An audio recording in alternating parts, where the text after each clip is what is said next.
Hi everyone, good evening. Now welcome to Arjuna academy. चलो हम लोग आज एक चीज़ समझने की कोशिश करते हैं कि ब्लड का इंपॉर्टेंट फंक्शन क्या होता है, अब ब्लड क्या रोल प्ले करता है। ओके, अब यार बहुत सारे बच्चों का ना एक क्वेश्चन है कि यार ब्लड का क्यों इतना इंपॉर्टेंस है, ब्लड हमारी बॉडी के अंदर में क्या चीज़ें करता है। ओके, तो सबसे पहले मैं तुमको एक चीज़ समझाना चाहता हूँ बच्चों, वो है कि ब्लड जो है, blood is a kind of what, connective tissue. It's a connective tissue. तो कनेक्टिव टिश्यू है ब्लड। ओके, अब ये क्या करता है, देखो कनेक्टिव टिश्यू का अगर हम लोग डेफिनेशन देखें तो एक ऐसा टिश्यू जो दो चीज़ों को जोड़ने का काम करता है, दो चीज़ों को कनेक्ट करने का काम करता है, तो उसको हम लोग बोलेंगे connective tissue. Okay, now let's look at it कि ब्लड कैसे एक कनेक्टिव टिश्यू है और ब्लड का इतना ज़्यादा इम्पोर्टेंस क्यों है, समझने की कोशिश करते हैं। तो देखो यार, ब्लड जो है, blood plays a significant role, blood plays a vital role.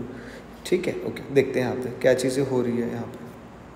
तो देखो ब्लड जो है ये अलग अलग जो चीज़ें हैं उनको कनेक्ट करने की कोशिश कर रहा है। अब क्या होता है, समझने की कोशिश करो यहाँ पे कि हमारे बॉडी के अंदर अलग अलग सेल्स होते हैं। ठीक, ये जो अलग अलग सेल जो है ये एक टाइप की चीज़ परफॉर्म करते हैं, एक एक्टिविटी परफॉर्म करते हैं जिससे उनको मिलती है एनर्जी। ठीक, एनर्जी का दूसरा नाम होता है एटीपी, यानी एटीपी के फॉर्म में वो एनर्जी जनरेट करता है via process called cellular respiration. Via a process called cellular respiration. तो यार सेल्यूलर रेस्पिरेशन के चलते यहाँ पे सेल्स क्या करते हैं, सेल्स एनर्जी जनरेट करते हैं। ठीक है, अब अगर सेल्स एनर्जी जनरेट कर रहा है तो यार सेल कैसे जनरेट करेगा, तो ये जो प्रोसेस जो सेल्यूलर रेस्पिरेशन ये एग्जीक्यूट हो पाती है in the presence of oxygen.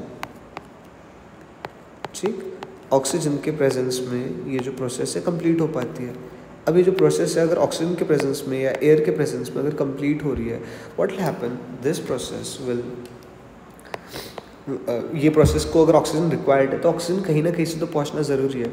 तो हमारी बॉडी के अंदर में एक मैकेनिज्म होता है, हम लोग का बॉडी का जो हार्ट जो होता है ये लंग से कनेक्टेड होता है। ठीक है, अब लंग्स के थ्रू क्या होता है, जो ऑक्सीजन जो है वो ब्लड के अंदर क्या होता है, मिक्स होता है और ऑक्सीनेटेड ब्लड हार्ट के अंदर आता है, हार्ट से अलग अलग ऑर्गन्स तक के ब्लड जाता है।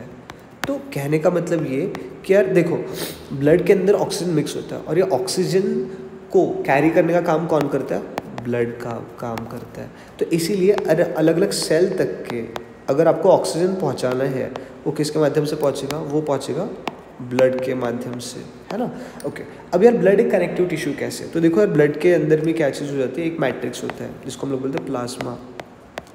अब इसको इस तरीके से समझो कि जैसे हम लोग ने केक बनाया, ठीक है, केक में सबसे बेसिक चीज़ क्या रहेगी, जो ब्रेड जो रहेगा या जो बेस जो रहेगा वो, इसके ऊपर में फिर हम लोग अलग अलग टाइप की आइसिंग करेंगे या अलग अलग टाइप का कुछ मटेरियल्स ऐड करेंगे, जैसे क्रीम हो गया, है ना, चेरी हो गया, ऐसी अलग अलग टाइप की चीज़ें ऐड करेंगे। वैसे ही ब्लड के अंदर में कुछ अलग अलग टाइप की चीज़ें होती है, जैसे सबसे इंपॉर्टेंट जो मैट्रिक्स जो है उसको हम लोग बोलते हैं प्लाज्मा।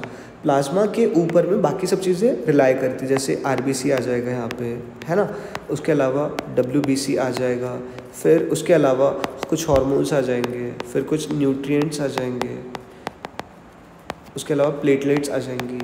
तो ऐसे बहुत सारी अलग अलग चीज़ें यहाँ पर आएगी ब्लड के साथ में, है ना। और ये ब्लड जो है इसी वजह से इसको हम लोग क्या बोलते हैं, कनेक्टिव टिश्यू। अब देखो यार ब्लड जो है और क्या सिग्निफिकेंट रोल प्ले करता है, देखो ये चीज़ समझने की कोशिश करो कि प्लाज्मा जो है it acts as a matrix. Okay, एक जेली लाइक सब्सटेंस होता है। ओके, एंड इसके अंदर ये सारी चीज़ें लाई करती है, थोड़ी थोड़ी क्वान्टिटीज़ के अंदर में ये एम्बेडेड होती है। ओके, अच्छा, अब ये अलग अलग टिश्यूज़ अलग अलग सेल्स को जोड़ने का काम करता है, इसलिए इसको एक कनेक्टिव टिश्यू भी बोलते हैं। ओके, अब एक और चीज़ है, इसको समझते हैं। तो यार ब्लड क्या करता है, तो ब्लड बेसिकली ये पोस्टमैन के जैसे काम करता है।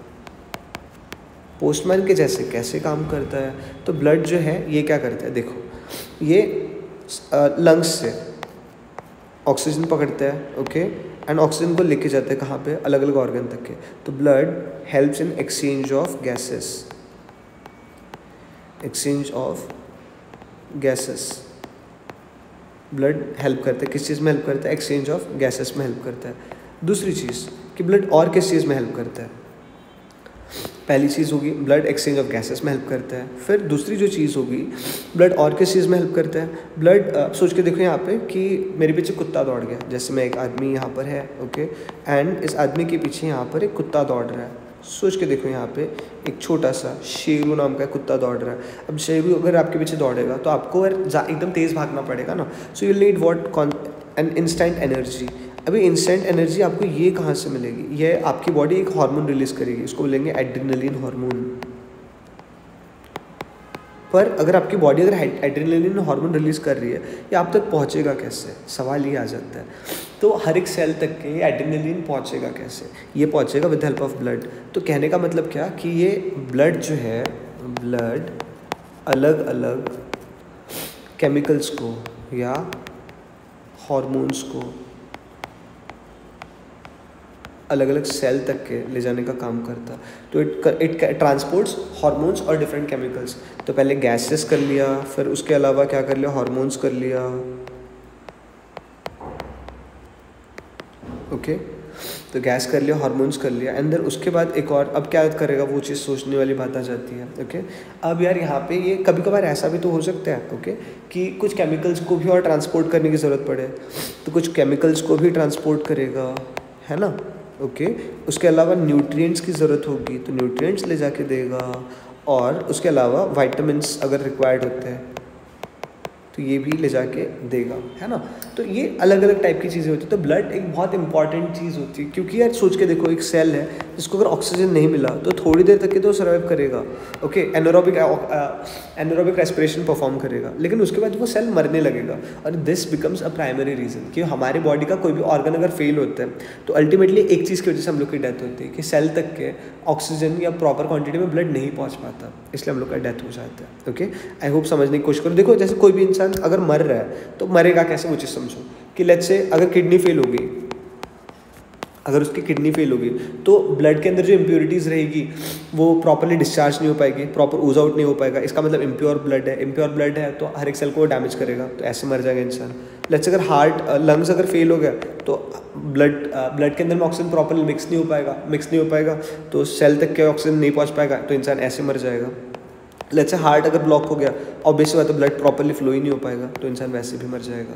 समझ में आ रही बात यहाँ पे। कोई भी चीज़ लेट्स से ब्लड लॉस हो गया, अब बॉडी के अंदर उतना ब्लड बचा ही नहीं, तो इंसान कैसे बचेगा।